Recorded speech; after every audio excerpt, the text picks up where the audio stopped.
Hello, ladies and gentlemen. Eddie Marcus back again. You know, whenever we hear of a violent crime taking place, me and many black people, the first thing we'll say is, well, I wonder if it had to do with being black. I sure hope it wasn't black. The crime itself, we hope it wasn't a black crime. And whoever perpetrated this crime, we sure hope it was not black. Because if it's black, we just are ashamed. Just don't show our face. If it's black against white, if a black man does something to embarrass black people, when we go around white people, we feel bad. Because we feel like it's us. And we ought to be ashamed. But you know, I want to say that I am of the mindset that, let's use this example. Black people are a little bit different than white people in a whole bunch of ways. For instance, we know that Donald Trump doesn't mind talking about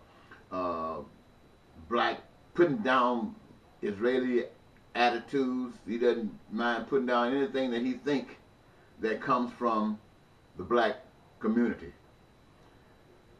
Barack is a little different. Not necessarily because he's born up to black and white, physically and perhaps mentally, but he's different. He was raised different. Barack Obama was taught perhaps that black people were human, they had to go through some changes, and white people were human, they had to go through some changes as well. And so he just grew up with that mindset, and when he had the opportunity to do something that black who hate white, who thinks that white people should be oppressed, would think that Barack should come in here and did everything for black people. Black people have been left around 400-500 years. Now Barack is in power. Come on, Barack, let's get him back. But Barack didn't do that. Barack was sort of like me. See, for me, in my earlier years, with all the training and brainwashing I had, I'd have been just like most of the folks in the country. But I wasn't. And as I got older, my mind was changed. When I emptied out that other trash. And what did I mean? I mean, I saw all the ugliness of the society in which I live. But I didn't just see it. I saw a beautiful way for it to be. And so when I came out and became a man and had having kids, I really didn't grow up fast enough. Probably wouldn't have had any children to bring me to this hell. But I wasn't concerned about trying to raise. I wanted my kids to be successful in life as you want your kids. But I wasn't concerned about trying to make sure my kids go to college and to the best colleges and that we have the best life. Because in order for me to do that, I had to break down in a system that was designed to destroy all the real reasons of life. Just to make sure I thought I was having some life. And so I knew better than that, and I didn't do that. So as a consequence, my kids came up, they didn't have a dad and money set aside to put them in college. Mama set aside, put them in college, even though their mama wanted them to go to college. I wouldn't mind them going to college if it had some real true significance and freedom and prosperity and joy. But because it didn't, I wasn't worried about it.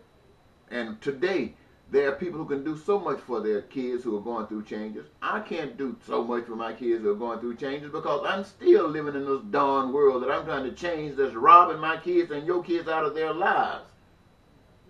And I can't stand up for what's right if I'm enjoying what's wrong. And I still enjoy some of it from day to day. But what I'm saying to you, ladies and gentlemen, that is the difference between Barack Obama. And that's a good thing. Because black people will put Barack Obama down for not helping black. But that's the reason why. I know that's the reason why, because that's the way I am. So I'm just saying that, I'm not trying to say that you're wrong. I'm just saying this is why Barack acts the way he acts. This is the reason I act the way I act. And I understand why those other guys act the way they act. Now, I think I'm right. They think they're right. But I ask you this. Which one causes pain to the other? Which one causes pain as if they don't even care? Well, I'm going to let you be the judge of that. Okay, but these are some kind of things. And I wanted to say something else, ladies and gentlemen, about, I just got through talking about Donald Trump. You know how I feel about Donald Trump. You know how most people feel about Donald Trump's actions. But if you really think about it, Donald Trump did a wonderful thing. Now, the nation is so upset they can't see the wonderful thing that Donald Trump did. the wonderful thing that Donald Trump did. Let me say that. I had chosen another topic. I was going to say the positiveness of Donald Trump's. But I think I'll say the wonderful thing that Donald Trump did. Okay, let me look at it this way. A bunch of hateful, no good devils want to come to Virginia and start up some devilishness. Now, sometimes we might just think that they just thought this up, but I personally think this was programmed. It was programmed as Donald Trump sitting in the White House was programmed. They were coming in to start some stuff that they wanted to use between, and the reason they chose that location is because of what was there happening at the time with the South and what symbols they had built up for the South.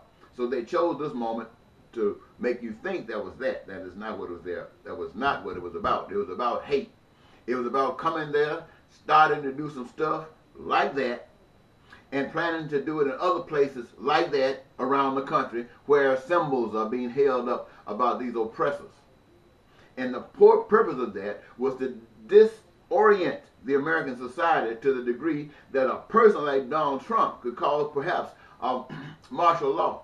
And you know Donald Trump will call those military people out there and have them shooting natives, have them shooting blacks, have them shooting Jews, have them shooting people down in the street because he already said nobody would complain. That's what he's trying to do, to break this nation up. Not necessarily because this is the end times. It's just that the powers that be have perhaps decided that it is somebody else's time. And the people here missed the moment.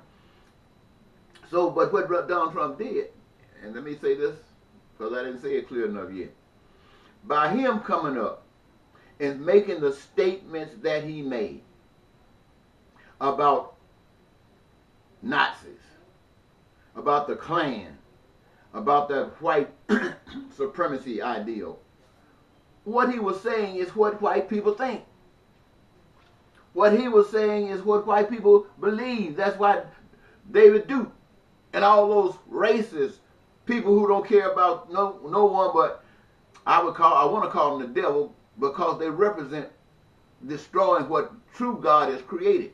God created people of color, white people, natives, every people on earth. God created them with no only distinction between them, male and female, color-wise, light or dark, hair-wise, and stuff like that. But every last one of them need food, clothing, every last one of them need a body.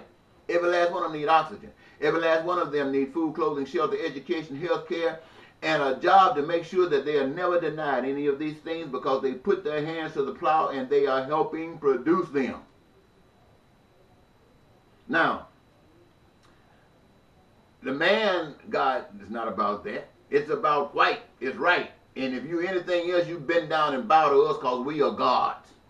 And you are just slaves put here to make sure that our godness reigns supreme. That is basically what that whole thing about white supremacy, black supremacy, and Chinese supremacy. Any supremacy would be about that. But since this is white supremacy. That's exactly what it is about. Now, what has happened, a lot of people know that's wrong. Oh, a lot of people that's wrong. It was started by generations and generations and generations ago, but it still was wrong then, and people still know that it's wrong. But they benefited because it was wrong, and they don't want to lose any benefits whatsoever. You know, we can say, we can give up slavery, we'll give you 40 acres and a mule, we'll cut slavery short. So we'll go sign on a piece of paper, slavery cut short, but no 40 acres and no mule. So what Donald Trump has done is put a light back on the truth. Now, why are so many white people and others getting upset about it? Because they are in a state of denial. Not Donald Trump and those hateful KKK and Nazis. They are not denying it. They're not in a state of denial. They're saying, yes, we hate you. But all these other folks are in a state of denial. And the evidence that they are in a state of denial, that they are really no different than those Klans, those KKK, is this. What do the Klan and what do those white supremacists want to do with others? What is happening to those others right now when supposedly the white supremacists, I want to say not in power, but they are.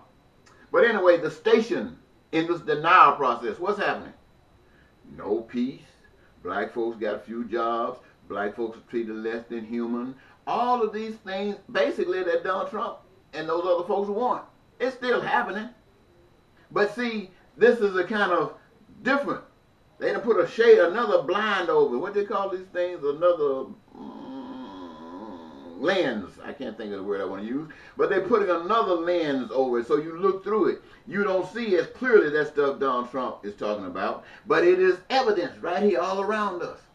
And all of these people who are back talking Donald Trump. All those people, and I'm not lifting up Donald Trump now. I hope you don't think I'm doing that. All those people who are in the Republican Party who are saying, whispering, but still not taking no positions against this activity.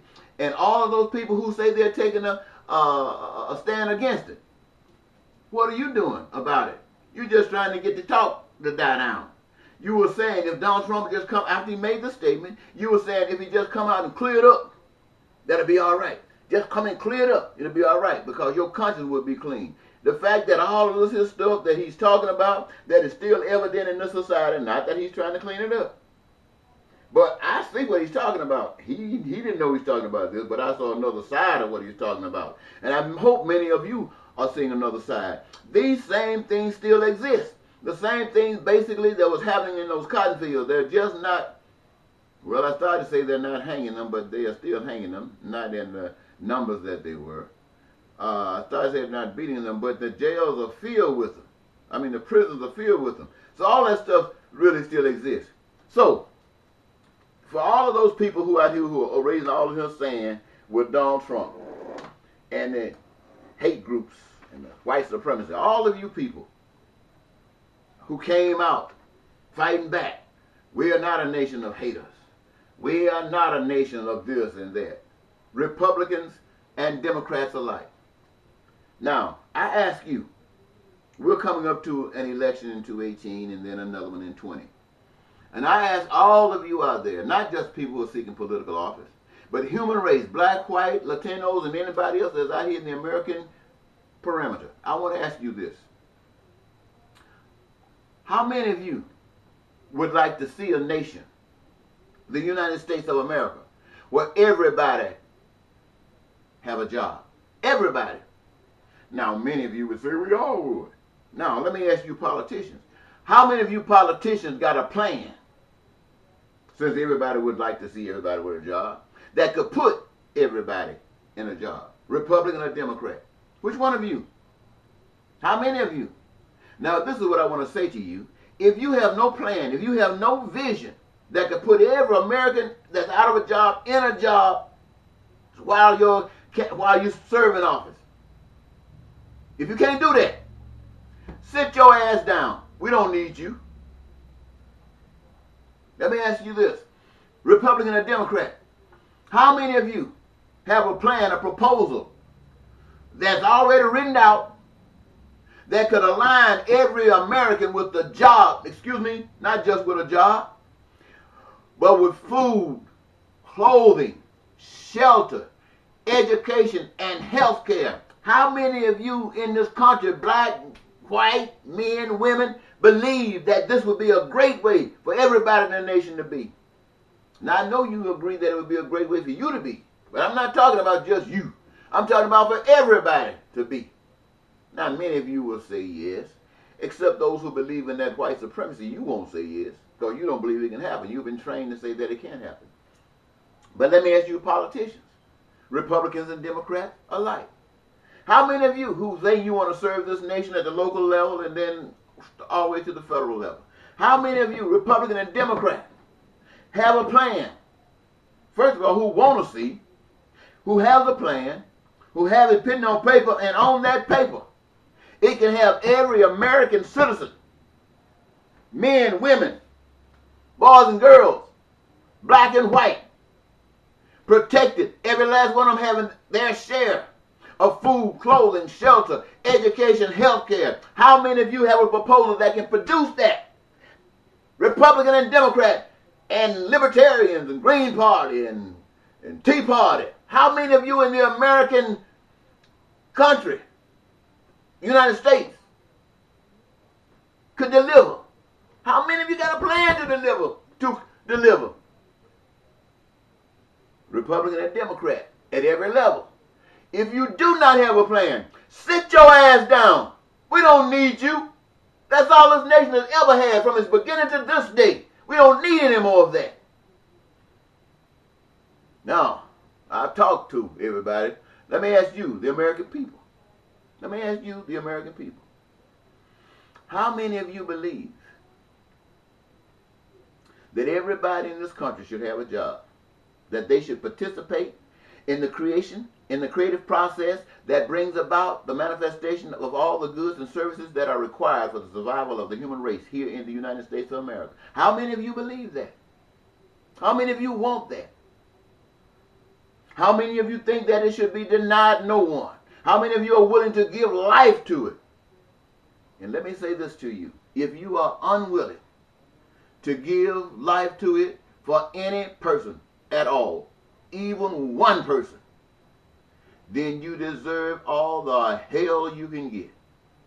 It's not of God, except He said, or God said, whatever you want to see God as, that you shall reap what you sow, and that the seed you plant produces the fruit you get. And if you can see one person standing out there broke down, and it's all right with you, then God can look at all of you and say, that's what you want. That's your choice. Because if you want peace, prosperity, and joy, then you protect that one. Now, let me ask you this.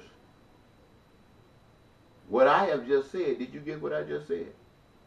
I have just said that this whole nation, I don't care how they try to lie about it, I don't care how they try to deny it, it is a racist nation, and it is just like that group we saw out there in Charlottesville, Virginia. That's what this nation is like.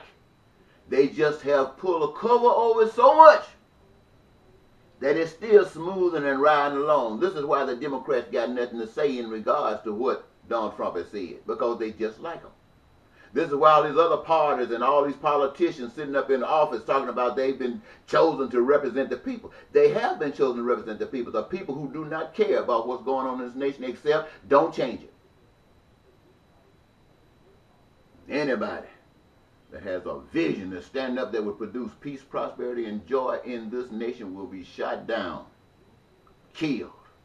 They might build a statue for him like they did Robert E. Lee.